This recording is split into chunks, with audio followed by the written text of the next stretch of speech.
МВР се уште не ги доставиле видеоснимките од надзорните камери од председателскиот кабинет, клучни во истрагата за шпионската афера во Вила Водно, потврдија од ОЈО за телевизија 24.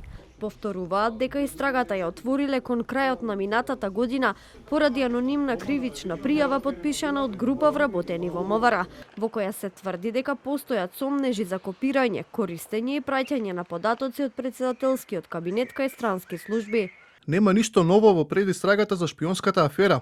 Видеоснимките не се доставени.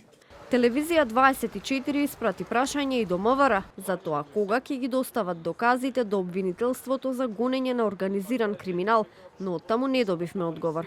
Освен видеоснимките, МВР до ОЈО треба да ги достави резултатите од анализата на податоците што биле прибрани од компјутерската опрема во Вила Водно.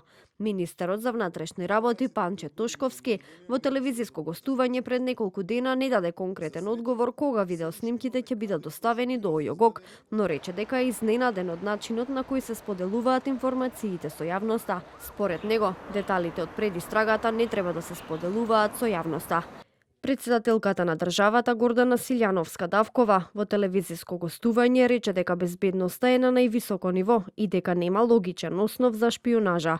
Во анонимната кривична пријава поднесена од вработени од МВР се посочува дека под сомнение е IT администратор во кабинетот на председателката, кој според пријавата се сомничи дека копирал, енкриптирал и складирал доверливи податоци и бил поврзан со странска разузнавачка служба. Во пријавата се набројани и други функционери од кабинетот и од Агенцијата за разузнавање, за кои имало сомнежи дека учествувале во прикривање на доказите, а се посочуваат и високи владини функционери.